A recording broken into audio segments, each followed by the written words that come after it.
మంత్రులు కనీసం ఇంటే జ్ఞానం ఉంటే అందులో కనీసం కాంగ్రెస్ వాళ్ళు నిజంగా కాంగ్రెస్లో ఎవడన్నా కాంగ్రెస్ బ్లడ్ ఉన్నోడు ఉంటే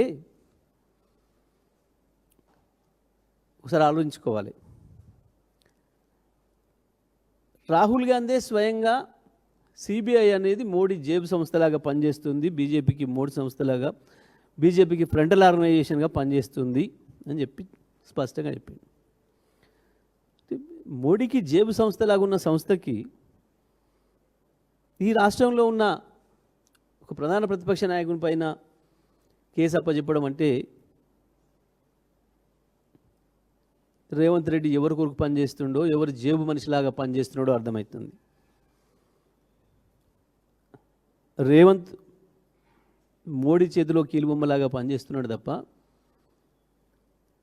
రాహుల్ గాంధీ వచ్చిన మూటలు లెక్క పెట్టుకుంటుండు, కానీ ఆయన కాంగ్రెస్ పార్టీకే ఎసరు పెడుతుండనే సంగతి గ్రహించే స్థితిలో కూడా, ఆ సోయిలో కూడా రాహుల్ గాంధీ ఉన్నట్టు కనబడతలేదు. వాస్తవానికి మేము పెద్దగా దీనిపైన స్పందించే పని లేదు. ఇది ఒక పనికిమాలిన స్టేట్మెంట్. బహుశా అందుకనే మంత్రి నిన్న సాయంత్రం చెప్తే కూడా ఎవరు పట్టించుకోలేదని మళ్ళీ మాట్లాడినట్టున్నాడు రెండోసారి కూడా. దీని మీద పెద్ద పట్టించుకునే పని లేదు. ఇది పనికిమాలిన విషయం మా దృష్టిలో ఈ సిబిఐకి ఇవ్వడం అనేది. అంటే ఏంది దీని అర్థం? తెలంగాణ రాష్ట్ర ప్రభుత్వం ఒక చేతగానిది, తెలంగాణ రాష్ట్ర పోలీస్ చేతగాని వాళ్ళు అయినరు, మేము దద్దమ్మలం, మేము రండలం, కాబట్టి మీరు చేయండి అని చెప్తున్నాడా రేవంత్ రెడ్డి? మోడీ నువ్వే మునగాడివి, మేము రండలము, మాతో కావట్లేదు. కేసీఆర్ మళ్ళీ తిరిగి వస్తున్నాడు ఫినిక్స్ పక్షిలాగా, కాబట్టి ఏదో ఒకటి చేసి కేసీఆర్ని ఇబ్బంది పెట్టండి అని చెప్పి మోడీ కాలం మీద పడతాను బయట. ఇది మోడీ కాలం మీద పడ్డాను తప్ప ఇంకొకటి కాదు. దీనికి రాహుల్ గాంధీ సిగ్గుపడాలి. దీనికి సిగ్గుపడాల్సింది రాహుల్ గాంధీ. ఎందుకంటే మీ చేతిలో ఉన్న అధికారాన్ని తీసుకుపోయి మోడీ చేతికి ఇవ్వడం అంటే దాని అర్థమైంది. ఇంకా ఆశ్చర్యకరమైన విషయం, మరి మాకు ఎవరికి తెలియదు కానీ మరి మీకు ఎవరికైనా తెలుసో మరి మిత్రులకు కనీసం, అసలు ఈ లోకురంటే ఆయన ఛార్జీ తీసుకున్నాడా, ఈ రిపోర్ట్ ఇచ్చిండా, ఇస్తే ఎప్పుడు ఇచ్చిండు, ఇది ఎక్కడుంది, ఇన్ని రోజులు ఎక్కడ దాచిపెట్టినరు, ఎవరికైనా తెలుసా ఈ రాష్ట్రంలో?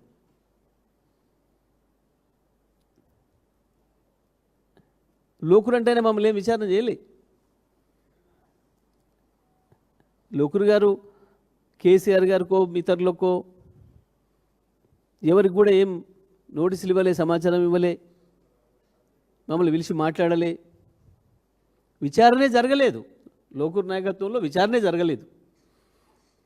మరింతకు కమిషన్ నివేదిక పాత ఆయన ఇచ్చిపోయిందా, వీళ్ళు రాష్ట్ర ప్రభుత్వం తయారు చేసుకుందా, లేదా ఇప్పుడు సిబిఐని తయారు చేయమని ఇస్తుందా?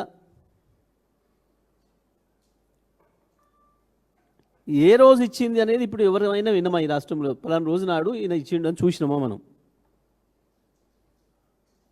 కాళేశ్వరం కమిషన్ కంటే ముందు ఇచ్చిండ్రా, తర్వాత ఇచ్చిండ్రా? కాళేశ్వరం కమిషన్ మీద అధికారులతో కమిటీ వేసిండ్రు, మంత్రులతో కమిటీ వేసిండ్రు, లోపల మాట్లాడినరు, బయట మాట్లాడినరు, హౌస్లో మాట్లాడినరు, చాలా చర్చలు చేసిర్రు. ఆఖరికి మాతో కాదు, మేము దీన్ని మాట్లాడితే మాకే తనలు పడుతున్నాయి, మా వైపే పలుకుతుంది, ఎదురొస్తుంది మాకు అని చెప్పి తీసుకుపోయి సిబిఐ కాలకాడబడి అప్పుడే సిబిఐకి ఇచ్చినామన్నారు. ఇంతకు మరి ఈ నివేదిక అనేది కాళేశ్వరం నివేదిక కంటే ముందు వచ్చిందా, తర్వాత వచ్చిందా? ఎందుకు పబ్లిక్ డొమినియన్లో పెట్టలేదు?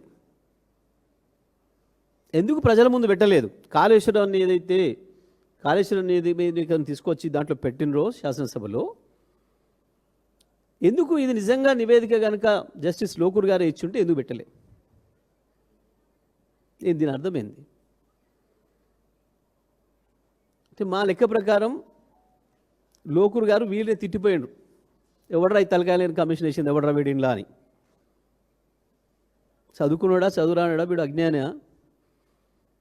మాకు తెలిసిన ప్రకారం ఆయన రాగానే అడిగింది, ఈ రాష్ట్రంలో కరెంటు పరిస్థితి ఏంది, పవర్ సప్లై ఎట్లుంది అని అడిగిందంట. అంటే అందరికీ 24 hours ఇస్తున్నారని చెప్పినారట అధికారులు. వాట్ అబౌట్ ఫార్మర్స్ అని అడిగినట్టు, అగ్రికల్చర్ ఏందని అడిగినట్టు, అక్కడ కూడా 24 hours ఇస్తున్నారని చెప్పినారట. మీరు ఈ పవర్ స్టేషన్లు ఏదో ప్రారంభం చేసిన వాటి మీద ఏమన్నారు కదా, ఇవేమైనా అని అడిగిండట. దాన్ని పూర్తిగా వచ్చిన దశలు ఉన్నాయి చెప్పాను. ఏదో వాడికి తలకాయిందా ఈ దేశోడికి అని చెప్పి తిట్టిపోయిందని తెలిసింది మరి మాకు. నిజమే, మీ సిబిఐ విచారణలకు, మీ FBI విచారణలకు, మీ KGB విచారణలకు, మీ మొసాద్ విచారణలకు భయపడే స్థితిలో లేడు కేసీఆర్.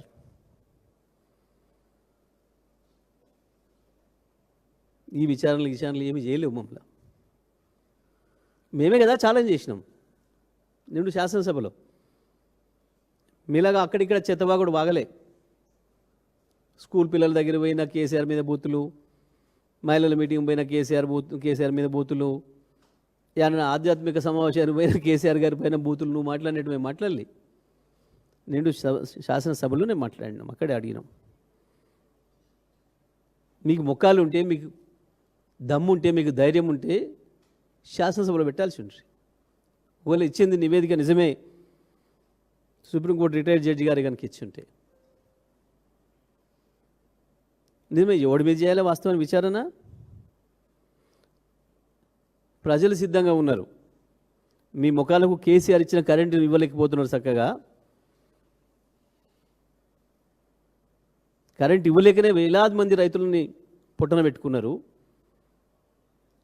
కరెంట్ ఇవ్వలేకనే లక్షలాది మంది కార్మికులను పుట్టన పెట్టుకున్నారు, ఫ్యాక్టరీలు బంద్ అయ్యి. కరెంట్ ఇవ్వలేకనే ఆనాడు రైతు కూలీలు అందరూ కలిసి వలసలు పోయేటట్టు చేసినారు. కేసీఆర్ ఒక్క ఏడాదిలోని సరిదిద్ది బ్రహ్మాండంగా 24 గంటల కరెంట్ ఇచ్చిపోతే దాన్ని నడపడం కూడా చేతగానే వెదవలు మీరు ఇవ్వాలి.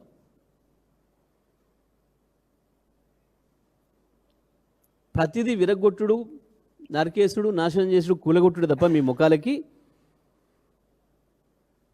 కనీసం కేసీఆర్ గారు పెంచిన చెట్లను పెంచే స్టోరీ కూడా లేదు.